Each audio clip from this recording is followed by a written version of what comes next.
So welcome to Dynamic Foundry Group. I'm Sandeep Kulkarni. Welcome you all to this small video section today.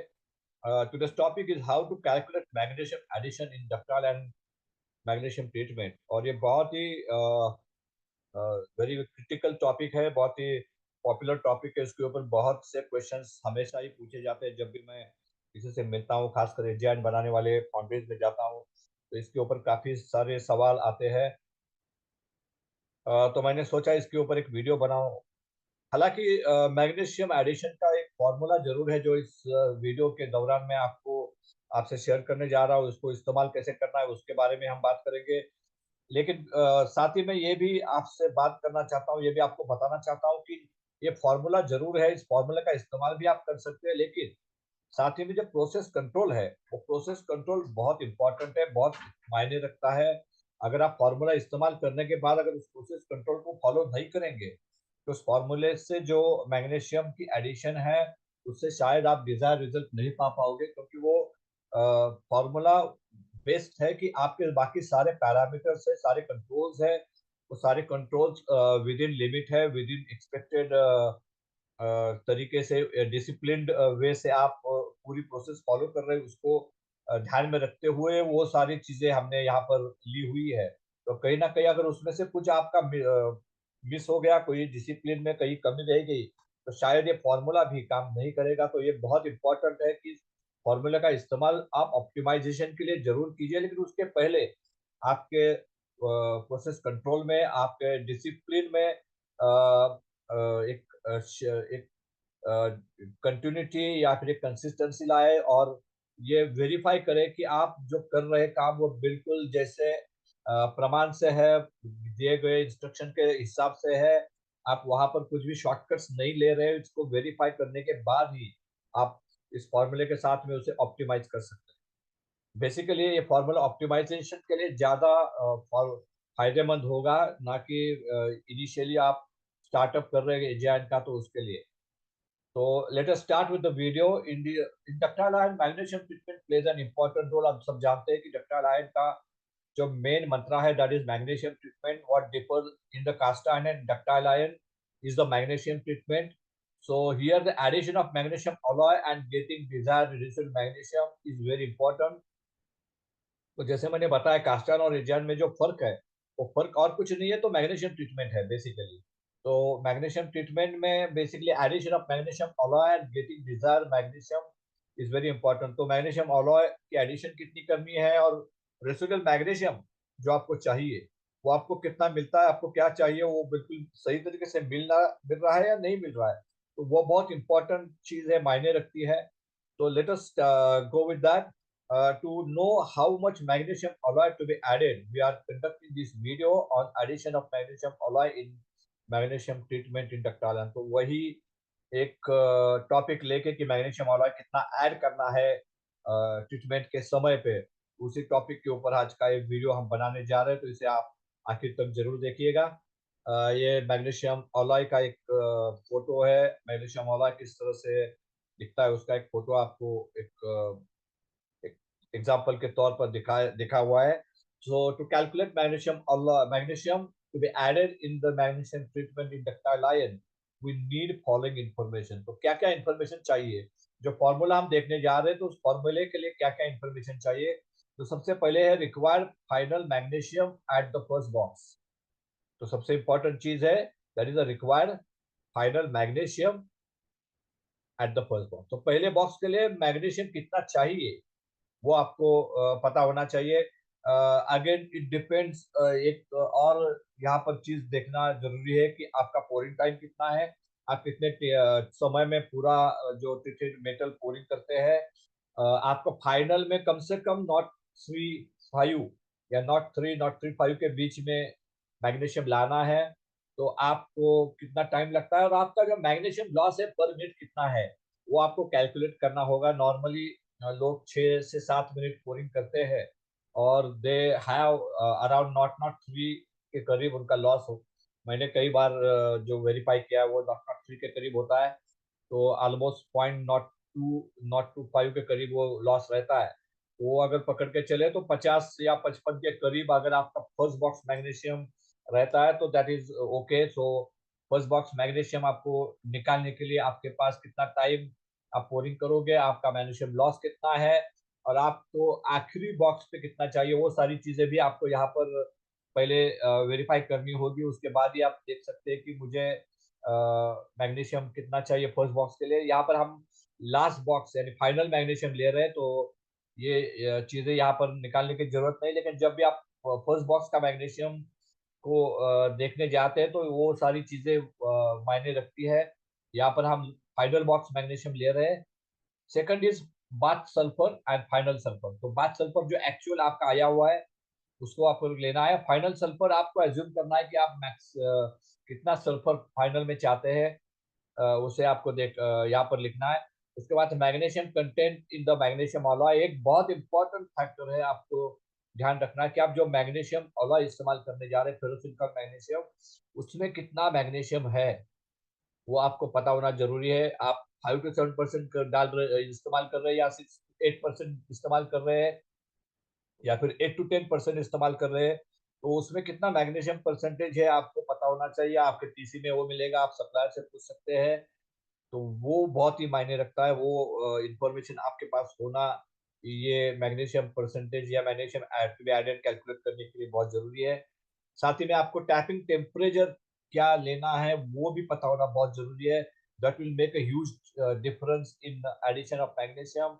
आप 1520 के ऊपर treatment कर रहे हैं, 1550 पे कर रहे हैं, या 1580 के ऊपर कर रहे हैं, तो वो काफी मायने रखता है आपके मैग्नीशियम एडिशन के ऊपर। तो ये आपको पता होना चाहिए कि आपका टैपिंग टेम्परेचर क्या है। So let us see the formula. It is percentage magnesium alloyed to be used और is equal to percentage magnesium aimed for first box. तो यहाँ पर थोड़ा कंफ्यूजन था। I will again I will clear it when we will take the example. Percentage magnesium aimed for the first box plus 0.76 in the bracket sulfur difference in the sulfur level, that is bath sulfur minus final sulfur, divided by magnesium content in alloy, जो मैंने बताया कितना है वो, into recovery of magnesium alloy, इसके ऊपर हम बात करेंगे अगले स्लाइड में, into temperature at which magnesium treatment is carried out divided by 1500। तो ये 1500 यहाँ पर लिया हुआ है इसलिए क्योंकि हम 1500 को एज्यूम करके हम आगे जा रहे हैं। 1500 शुड बी द टेम्परेचर, लेकिन आप 1500 के ऊपर कभी मैग्नीशियम ट्रीटमेंट नहीं कर सकते हैं। तो जो भी हमारा एक्चुअल टेम्परेचर है उसको यहाँ पर डालेंगे तो वो एक परसेंटेज हमें मिलेगा कि हम कितना ज्यादा टेम्परेचर एक्सपेक्टेड टेम्परेचर से ज्यादा ले रहे हैं, स्टैंडर्ड टेम्परेचर से ज्यादा ले रहे हैं। तो उससे क्या होगा कि जो मैग्नीशियम परसेंटेज है वो भी अपने आप उस हिसाब से चेंज होता जाएगा। तो ये बेसिकली फॉर्मूला मैंने काफी एक्सरसाइज के बाद, काफी ट्रायल एरर के बाद फाइनलाइज किया हुआ है। इसको मैंने काफी फाइन ट्यून किया हुआ है कई बार, and I am using it regularly and it is giving good results for me as well. तो आप भी इसे इस्तेमाल करके देख सकते हैं। लेकिन मैंने जैसे पहले बताया कि ये इस्तेमाल करते समय आपका प्रोसेस कंट्रोल, आपका डिसिप्लिन बहुत इंपॉर्टेंट है। उसमें कुछ चीज मिस हो गई तो ये सारी चीजें कैलकुलेट करके भी आपको डिजायर रिजल्ट नहीं मिलेंगे। उसके ऊपर भी हम इस वीडियो के आखिर में बात करेंगे कि क्या क्या चीजें जिसके ऊपर आपको फोकस करना है। So let us start with before we using this formula we need to calculate expected magnesium recovery। जैसे आपने इस फॉर्मूले में देखा कि रिकवरी ऑफ मैग्नीशियम अलॉय, तो इसको लेके कई अलग अलग बातें मैंने देखी है, सुनी है, पढ़ी है। लोग 85% पकड़ते हैं, कुछ लोग 60% पकड़ते हैं, कुछ 45% पकड़ते हैं।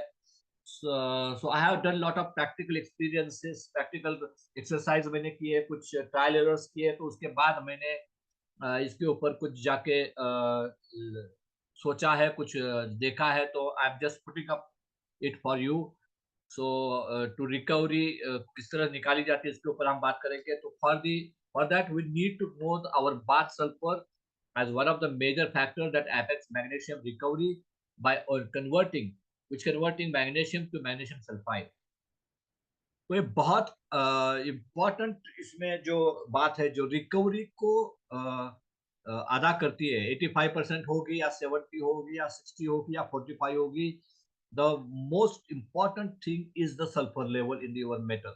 आपका सल्फर लेवल कितना है उसके ऊपर काफी डिपेंड करेगी recovery. So what I feel, what I do is I am taking that recovery on the basis of this sulphur level. तो for different bath sulphur levels it gets differ and affects the recovery. तो अलग अलग बात के sulphur level को ये recovery change होती जाएगी, जैसे मैंने अगले स्लाइड में आप देख रहे हैं। और थंब रूल मैंने जो बताया बनाया है अपने लिए, या मैंने अपने फॉर्मूले के लिए थंब रूल को बनाया हुआ है जो आपके साथ में आज शेयर करने जा रहा हूँ। Thumb rule which I have collected from my experience and my trial errors is that bath sulfur and magnesium recovery relation को मैंने एक फॉर्मेट में, एक फॉर्मुलेशन में बनाया हुआ है, जिसमें है कि 0.01 से लेके 0.115 तक अगर आपका सल्फर लेवल है, you can consider your magnesium recovery will be around 85%। तो आप उस वक्त मैग्नीशियम रिकवरी को 85% पकड़ के चल सकते हैं।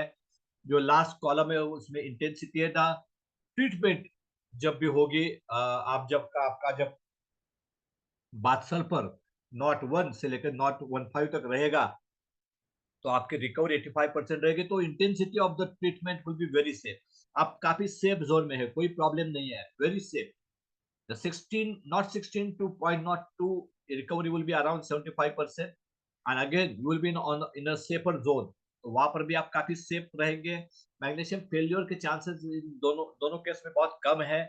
अगर मैं, जैसे मैंने पहले भी बताया कि बाकी प्रोसेस कंट्रोल में आपने कुछ गलती कर दी, कोई मेजर शॉर्टकट लिया, तो ही आप फेलियर आप एंटीसिपेट कर सकते हैं। वरना इस सल्फर लेवल पे मैग्नीशियम फीडिंग बहुत ही मुश्किल है। It is a very safe condition. जो तीसरी कंडीशन है वो है नॉट टू 1 से लेके नॉट टू 5 सल्फर लेवल, जो बाद में आपको आएगा।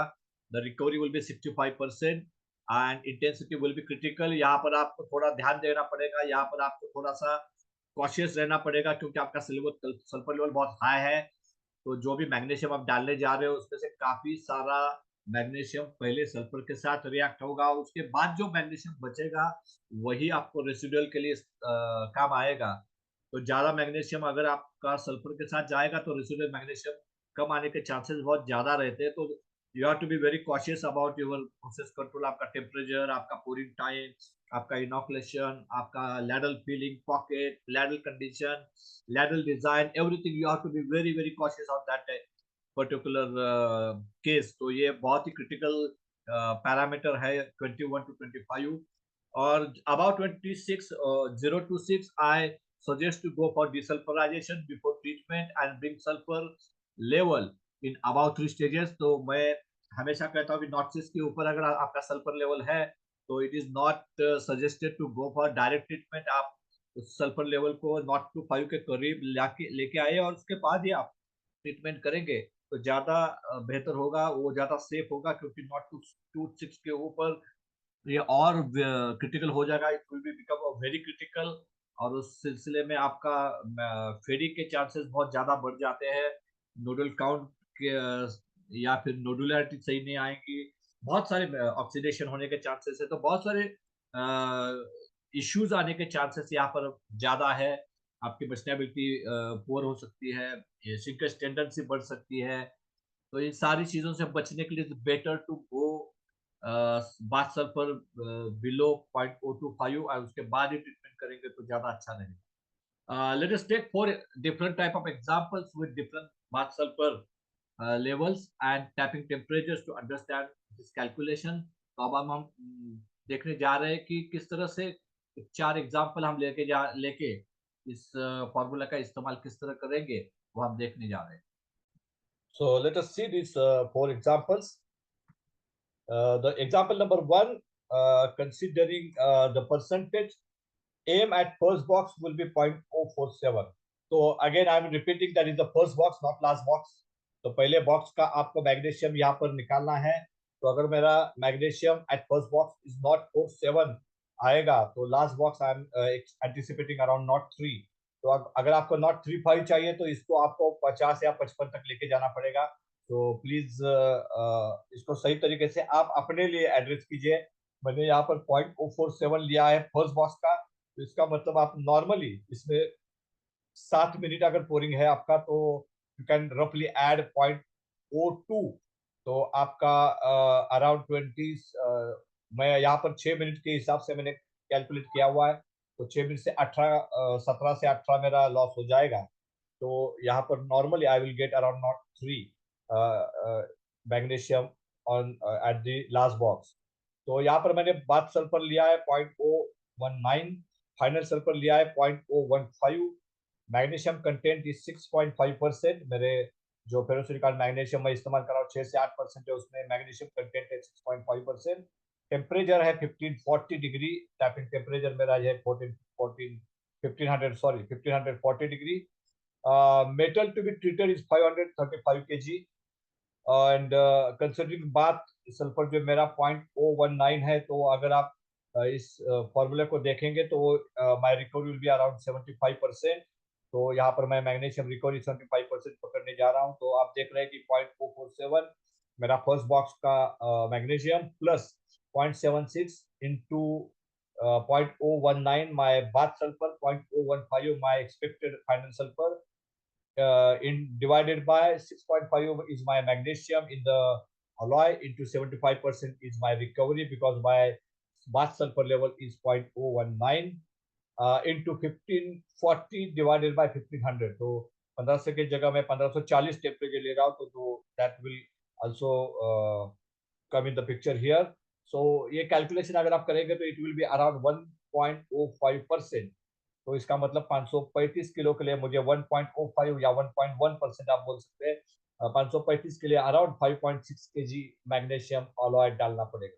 सो this is how we can you can come to this conclusion कि कितना मुझे मैग्नीशियम डालना है। Depends on your expected magnesium, residual magnesium क्या चाहिए, मेरा बाथ सल्फर क्या है, मुझे फाइनल सल्फर कितना चाहिए, एंड बाथ सल्फर के ऊपर आप रिकवरी को अराइव कर सकते हैं। आपके मैग्नीशियम में, मैग्नीशियम ऑलॉय में मैग्नीशियम कितना है, एंड मोस्ट इंपॉर्टेंटली आपका टैपिंग टेम्परेचर कितना है। इन सारी चीजों को लेके आप इस कैलकुलेशन को आराम से कर सकते हैं, और उससे आपको पता चलेगा कि आपको मैग्नीशियम डालना कितना है। तो एग्जांपल नंबर 2, जहां पर again 0.047 is my first box magnesium, bath sulphur is I consider here is 0.024, final sulphur again not 15 चाहिए मुझे, magnesium content same 6.5, tapping temperature same 1540, magnesium to be treated 535 kgs, और यहाँ पर नॉट 24 है, तो not 24 के हिसाब से जो मेरा रिकवरी है that will be 65%।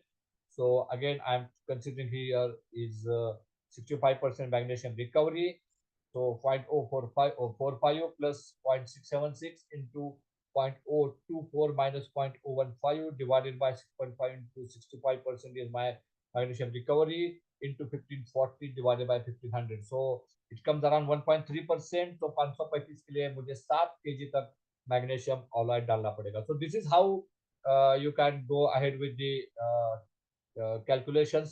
Example number 3, यहाँ पर सल्फर चेंज किया मैंने अगेन, बाथ सल्फर इज 0.014, बाकी सारी चीजें वही है। यहाँ पर टेम्परेचर को मैंने बढ़ाया, 1580 लिया हुआ है टेम्परेचर, टैपिंग टेम्परेचर 1580। तो बाथ सल्फर को लेके 0.014 से अगर आप देखेंगे तो magnesium recovery will be around 85%।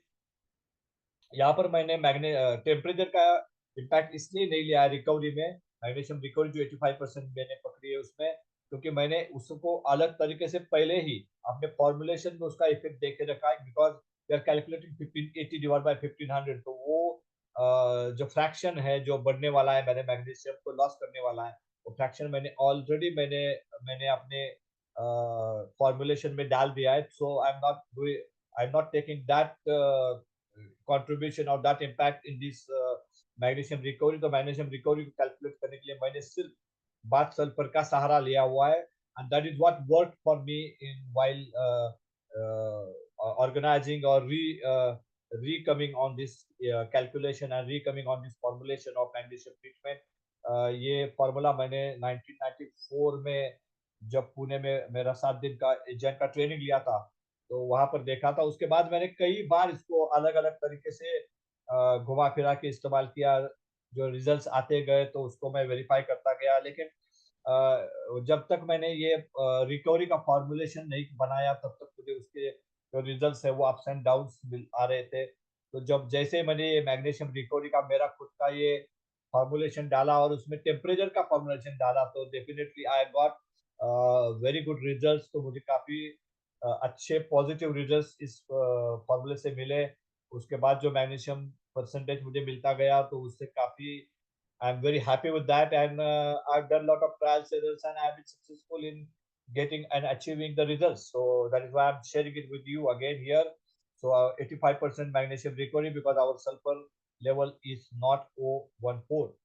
So again 0.045 plus 0.76, not 0.14 minus not 0.15, 6.5 magnesium percentage into 85% recovery into 1580 divide by 1500। जैसे मैंने बात कर रहा था कि टैपिंग टेम्परेचर का यहाँ पर मैंने कंसिडरेशन किया हुआ है कि मेरा टैपिंग टेम्परेचर बहुत मायने रखता है मैग्नीशियम एडिशन के लिए। So I have considered that as well.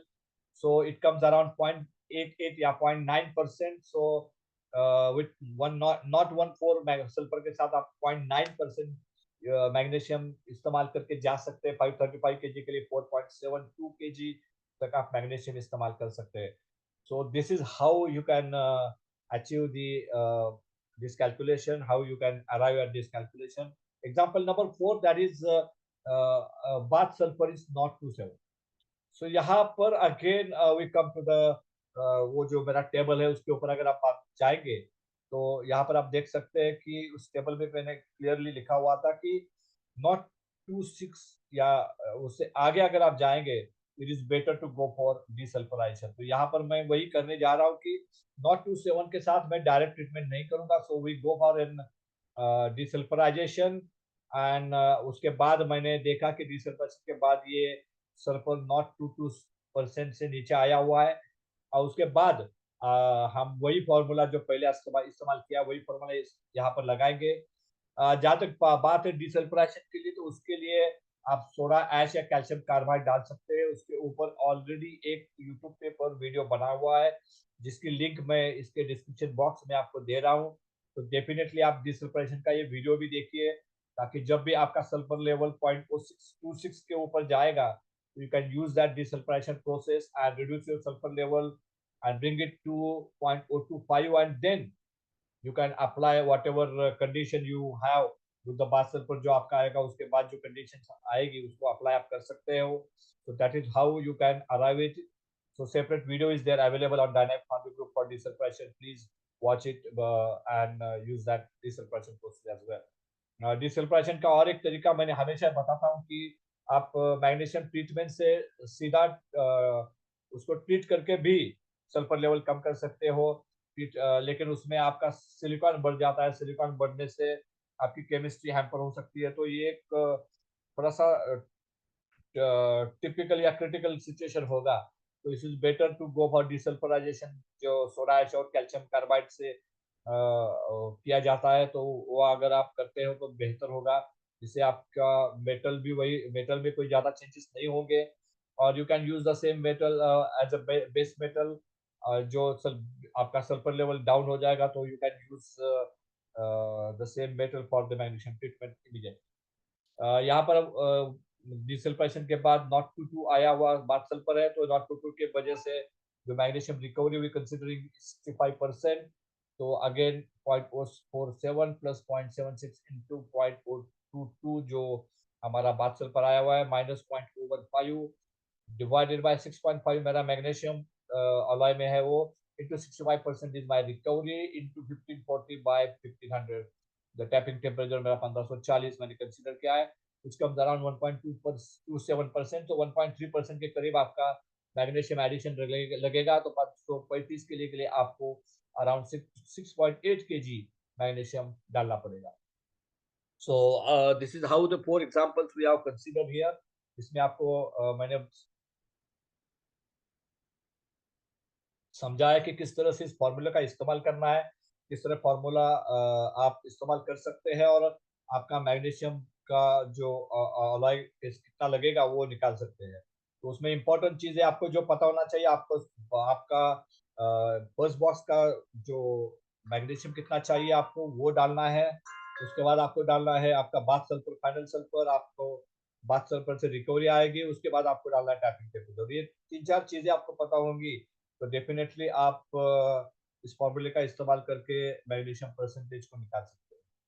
Though this formula is useful, apart from these factors, like bath sulfur, tapping temperature, magnesium percentage in the alloy, there are other certain factors which needs to be taken care in the process. जैसे मैंने पहले भी बताया कि फॉर्मूले से आपको पता तो चलेगा कि कितना मैग्नीशियम परसेंटेज आपको डालना है, कितना मैग्नीशियम डालना पड़ेगा, लेकिन ये बहुत इंपॉर्टेंट है कि इस फॉर्मूले का इस्तेमाल करते समय जो बाकी के पैरामीटर्स है, बाकी के प्रोसेस कंट्रोल के पॉइंट्स है, उसको कहीं न कहीं आप मिस ना करें, क्योंकि वो बहुत इम्पोर्टेंट पॉइंट्स हैं।